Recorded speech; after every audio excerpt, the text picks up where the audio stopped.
నా హృదయపూర్వక నమస్కారం.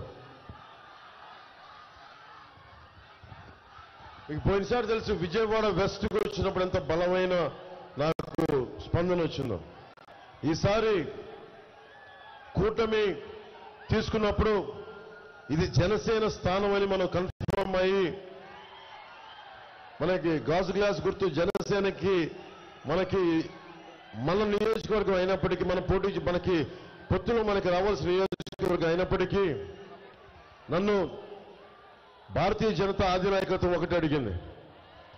నేను ఎందుకు ఈ సీటు కూడా త్యాగం చేయాల్సి వచ్చింది, జన సైనికులకి వీర మహిళలకి జనసేన మద్దతుదారులకి నేను వివరణ ఇవ్వాలి. నన్ను అధినాయకత్వం ఒకటి అడిగాను ఇన్ని సంవత్సరాల నుంచి. 2014లో ఆ రోజున జనసేన టీడీపీ జనసేన భారతీయ జనతా పార్టీ ఎలా కలిసి వెళ్ళినాయో అరాచక పాలన అయిపోయింది. అమ్మవారి ఉత్సవ విగ్రహాలను తీసుకెళ్లే రథాలు వెండి సింహాలు పోతే కాల్మనీలో కూర్చొని అరెస్ట్ అయిన వ్యక్తుల్ని దుర్గాదేవి గుడికి చైర్మన్ గా పెట్టారు. ఏదైనా మాట్లాడితే బెదిరిస్తారు, ఉన్న ఎమ్మెల్యే బెదిరిస్తాడు. ఈ కంటికి దెబ్బ తగిలితే ఈ కంటికి ప్లాస్టర్ వేసుకునే వ్యక్తులు మనకి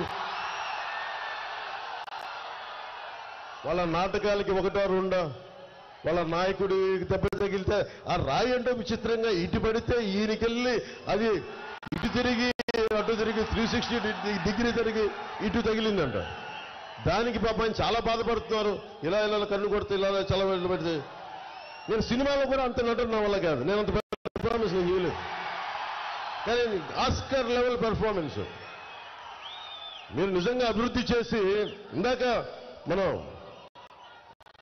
మనం కూర్చోబెట్టి మనం రోడ్ షో చేస్తా ఉంటే ఒకటే అనిపించింది, ఎంత దుర్గంధం ఉంది మన డ్రైనేజ్ వ్యవస్థలో, అంత దుర్గంధం ఉంది. రోజు నేను ఒక్కసారి రావడానికి అంత దుర్గంధాన్ని అనుభవిస్తూ ఉంటే రోడ్డు సైడ్ షాపులుండి తినుబండారాల కేంద్రాలుండి ఎలా దుర్గంధంలో మన విజయవాడ ముఖ్యంగా మనకి నియోజకవర్గాలు ఇబ్బందిగా ఉంటాయని నాకు బాధిస్తుంది. నేను మీకు మాటిస్తున్నాను, కూటమి ప్రభుత్వం రాగానే మన డ్రైనేజ్ ఫెసిలిటీని అన్నింటినీ బాగు చేసే బాధ్యత మన కూటమి ప్రభుత్వం తీసుకుంటుంది. చూడటానికి అల్లంత దూరాన మనకి కొండల మీద ఉన్నాయి, చూడటానికి చాలా అద్భుతంగా ఉంది చూడటానికి నైట్ టైం. కానీ లోపలికి వెళ్తే ఎంత బాధ ఉంటుందో, రోడ్లు ఉండవు, వ్యవస్థలు సరిగ్గా ఉండవు. అలాంటిది ప్రత్యేకించి కొండల మీద ఉన్న వాళ్ళందరికీ ఒక ప్రత్యేకమైన సమస్య ఉంది, ఆరోగ్య సమస్య. చాలా మందికి పక్షవాతం వస్తూ ఉంది. నేను మీకు మాటిస్తున్నాను విజయవాడ పశ్చిమ నియోజకవర్గ అన్నదమ్ములందరికీ, ఆ ఏదైతే ఉద్దానం లాంటి సమస్య ఏదైతే ఉందో, మనకి ఉద్దానంలో కిడ్నీ సమస్య, మన పశ్చిమ నియోజకవర్గం ముఖ్యంగా కొండ ప్రాంతాల్లో ఉన్న అందరికీ ప్రత్యేకించి పక్షవాతం వస్తుంది. దాని మీద దృష్టిలో ఉంది నాకు. దాని మీద నేను సరైన ఆరోగ్యకరమైన దాన్ని రీసెర్చ్ చేయాలి. దాన్ని ఎందుకు ప్రత్యేకంగా వస్తున్నాయి దాని మీద గుర్తించి పరిష్కార మార్గాన్ని కనుక్కొని మీరు ఆరోగ్యంగా ఉండేలాగా మేమందరం కృషి చేస్తాం. మీకు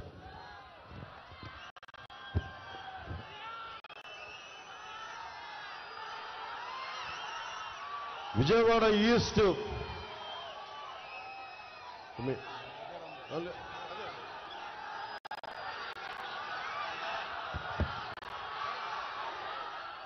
విజయవాడ ఈస్ట్ మన అమ్మిశెట్టి వాసు ఉన్నారు. అతను ఎలాంటి పుట్టినరోజు జరుపుకుంటే మొత్తం విజయవాడ అంతా కదిలి వచ్చేస్తుంది. నా ముందు చాలా మర్యాదగా ఉంటాడు, దూరంగా తిరుగుతుంటాడు. కానీ లోపల ఒక టన్ను శక్తి ఉన్నవాడు, టన్నుల శక్తి, అగ్నిగోళం పెరుగుతూ ఉంటుంది అమ్మిశెట్టి వాసుకి.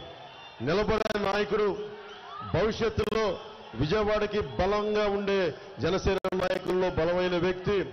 ఈస్ట్ లో బాధ్యతలు అప్పగిస్తే గద్దె రామ్మోహన్ రావు గారు సిట్టింగ్ ఎమ్మెల్యే, వారి కోసం వాసు మనం ఆయనకి ఇవ్వాలి అంటే ఒక్క మాట మాట్లాడలా.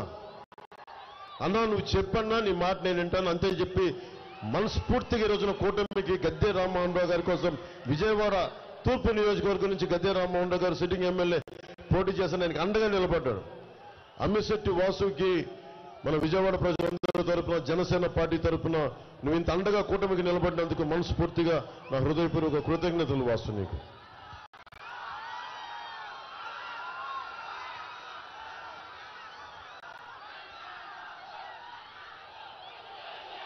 అలాగే దారి పొడవునా విజయవాడ సెంట్రల్ పోయినసారి పోటీ చేశారు 2014లో మన బోండా ఉమా గారు.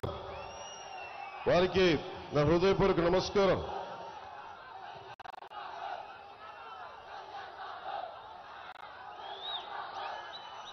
అలాగే ఆడూరి శ్రీరామ్ గారికి ఎన్టీఆర్ జిల్లా బీజేపీ అధ్యక్షులు, వారికి నా హృదయపూర్వక నమస్కారం. Nagul Meera TDP ex police housing chairman గారికి, బుడ్డా వెంకన్న గారికి, వారందరికీ నా హృదయపూర్వక నమస్కారం. ప్రత్యేకించి చెప్పిన విజయవాడ పశ్చిమ నియోజకవర్గం జనసేన ఇచ్చేసిన తర్వాత నన్ను ఒకటి రిక్వెస్ట్ చేశారు. నేను ఒకటే అడిగాను, ఆంధ్రప్రదేశ్ని అరాచక పాలన నుంచి బయటపడేయండి, గుండాల పాలన నుంచి బయటపడేయండి, ఈ కంటికి దెబ్బ తగిలితే ఈ కంటికి నటించే వాళ్ళ నుంచి పాలన నుంచి బయటపడేయండి, మాట్లాడితే బూతులు తిట్టే వాళ్ళ నుంచి ఈ రాష్ట్రాన్ని పరిరక్షించండి, మాట్లాడితే 30,000 మనకి ఆడబిడ్డలు మాయమైపోతే 30,000 మంది వారి గురించి మాట్లాడని ఈ ప్రజాప్రతినిధుల నుంచి కాపాడండి ఆంధ్ర రాష్ట్రాన్ని. 3 సంవత్సరాలు నిరంతరంగా ఆంధ్రప్రదేశ్ కష్టాలని చెప్తే ఆ కేంద్ర నాయకత్వం అందరూ కూర్చొని, పెద్దలందరూ కూర్చొని, నువ్వు చెప్పింది సబబు, మేము కూటమిలోకి వస్తున్నాం, జనసేనకి తెలుగుదేశం పార్టీకి మేము అండగా ఉంటాం, తద్వారా మేము 5 కోట్ల మంది ప్రజలకి మేము అండగా ఉంటామని నాకు పెద్దలందరూ చెప్తే, ఈరోజు నేను మీకు ముందు చెప్పినప్పుడు ఎవరు నమ్మలా. నరేంద్ర మోదీ గారు నిన్న పీలీలో చెప్పారు, అరాచక పాలన కూర్చోబెట్టి నేలకి